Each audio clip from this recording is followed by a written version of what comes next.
உங்களுக்கு எலும்புகள் மேலே இன்ட்ரெஸ்ட் இருக்கா? வளர்க்கணும்னு ஆசையாக இருக்கா? ஆனால் எப்படி வளர்க்கணுன்னு தெரியாதா? கவலைப்படாதீங்க. இந்த வீடியோவில் எலும்புகளை எப்படி வளர்க்கலான்னு டீட்டெயில்டாக எக்ஸ்பிளைன் பண்ணுவேன். ஸோ பேசிக்காக பார்த்தீங்கன்னா எலும்புகள் வளர்க்குறதுல உங்களுக்கு தேவைப்படுற முதல் விஷயம் என்னென்னா குயினன்ஸ். ஆனால் உங்களுக்கு ஒரு பிரச்சனை இருக்கும். என்னென்னா உங்களுக்கு எது குயின் ஹேண்ட்ஸு, எது ஒர்க் ஹேண்ட்ஸுன்னு, எது மேல் ஹேண்ட்ஸுன்னு ஐடென்டிஃபை பண்ணது ரொம்ப கஷ்டமாக இருக்கலாம். அதுக்கு நான் தனியாக ஒரு வீடியோ போடுறேன். அந்த வீடியோவில் எது குயின் ஹேண்ட்ஸ், எது ஒர்க் ஹேண்ட்ஸ், எது மேல் ஹேண்ட்ஸ்னு டீட்டெயிலாக சொல்லியிருப்பேன். மறக்காமல் அந்த வீடியோவையும் பார்த்துருங்க நீங்கள் ஒரு பிகினராக இருந்தால்.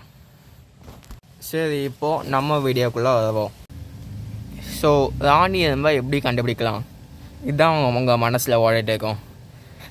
ராணி எலும்பு ஒரு வருஷத்தில் எல்லா நேரமும் கிடைக்காது. வெயில் காலம் முடிஞ்ச பிறகு மழை காலம் ஆரம்பிக்கும் போது தான் கிடைக்கும். அதாவது மழை பெய்யும்ல, அதுக்கப்புறம் தான் ராணி எலும்பு கொத்து கொத்தாக கிடைக்கும்.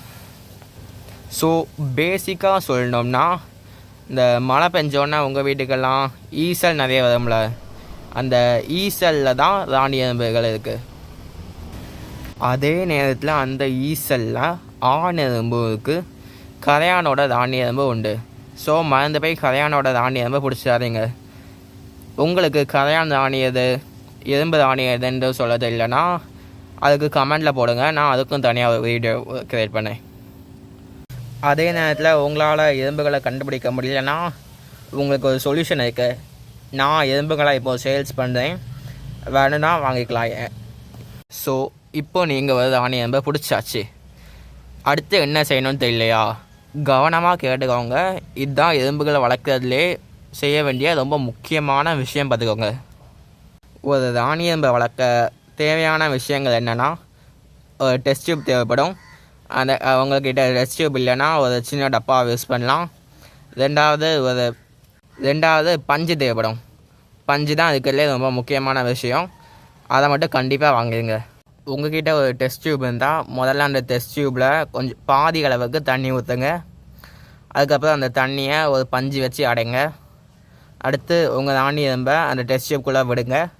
அதுக்கப்புறம் அந்த டெஸ்ட் டியூப்போட என்ட்ரன்ஸை பஞ்சு வச்சு மூடுங்க. அதே நேரத்தில் உங்கள்கிட்ட டெஸ்ட் டியூப் இல்லைன்னா அந்த சின்ன டப்பா இருக்குல்ல, அதில் பஞ்சை தண்ணியில் முக்கி அந்த டப்பாக்குள்ளே போடுங்க. அதுக்கப்புறம் குயின் ஹேண்ட்ஸை அந்த டப்பாக்குள்ளே போடுங்க. அதுக்கப்புறம் அந்த டப்பாவை மூடி வச்சுருங்க. உங்கள் மனசில் இந்த கேள்வி ஓடலாம், ஏன் நாம் பஞ்சை தண்ணியில் முக்கி டப்பாவில் போடுறோம், ஏன் டெஸ்ட் டியூப்பில் பாதி அளவுக்கு தண்ணியை நிரப்புறோம், ஏன் அந்த டெஸ்ட் டியூப்பை சும்மா தண்ணி ஊற்றாமல் வைக்கலாம், ஏன் அந்த டப்பாவில் சும்மா பஞ்சை தண்ணியில் முக்காமையே வைக்கலாம்ல அப்படின்னு உங்கள் மனசில் கேள்வி ஓடும்.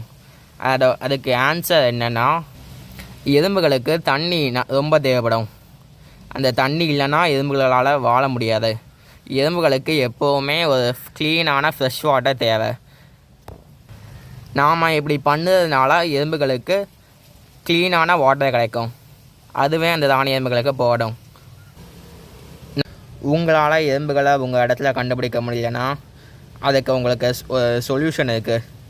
என்னென்னா, நான் இப்போது கரெக்டாக எறும்புகளை சேல்ஸ் பண்ணிகிட்ருக்கேன். என்கிட்ட இருந்தே நீங்கள் எறும்புகளை வாங்கிக்கலாம்.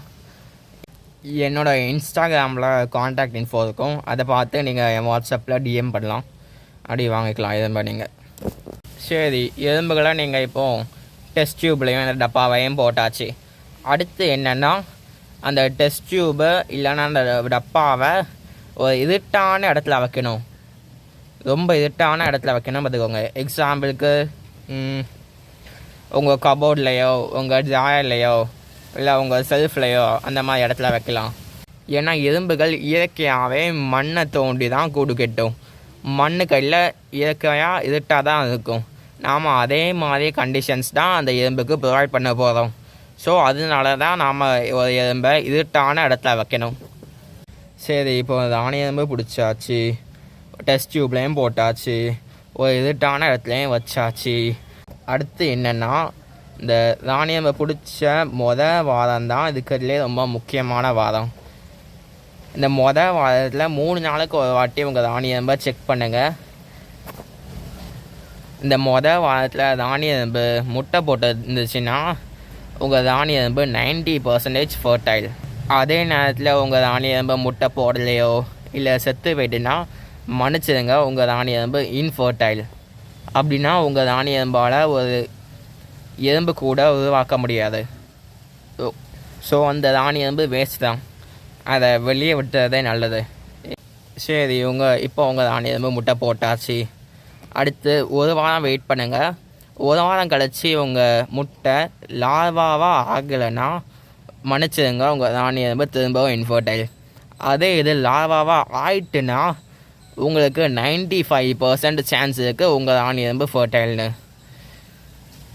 சரி, இப்போ உங்கள் முட்டை லார்வாவும் பியூப்பாக ஆகிட்டு பியூப்பாக ஆனதுக்கப்புறம் உங்கள் தானிய எறும்புக்கிட்டேருந்து ஒர்க்கர் ஆன்ஸ் வந்துச்சுன்னா கங்க்ராச்சுலேஷன்ஸ், உங்கள் தானிய எறும்பு ஃபர்டைல். அதே இது மேல் ஆன்ஸ் வந்துச்சுன்னா மன்னிச்சிடுங்க, உங்கள் தானிய எறும்பு திரும்பவும் இன்ஃபர்டைல். இந்த ப்ராசஸ், அதாவது முட்டையிலேருந்து ஒர்க்கர் ஆன்ஸ் வர்றதுக்கு மினிமம் 1 month ஆச்சு ஆகும். அது வரைக்கும் நீங்கள் பொறுமையாக இருந்து அந்த தானிய எறும்பை இருட்டான ரூமில் வச்சு பார்த்துக்கணும். இந்த டைமில் நீங்கள் உங்கள் தானிய எறும்புக்கு ஃபீடே பண்ண தேவையில்ல. ஏன்னா தானிய எறும்புகளுக்கு இயற்கையாகவே விங் மசில்ஸ்ட்டு ஒன்று இருக்கும். அதில் அது அப்படியே மெட்டாபலைஸ் ஆகி லார்வாவுக்கு ஃபுட் ஆகிடும். ஸோ நீங்கள் ஃபீட் பண்ண வேண்டிய அவசியமே இருக்காது ஒரு மாதத்துக்கு. என்னோடய வீடியோ பிடிச்சதுன்னா அந்த ஒரு கமெண்ட்டில் சொல்லலாம்.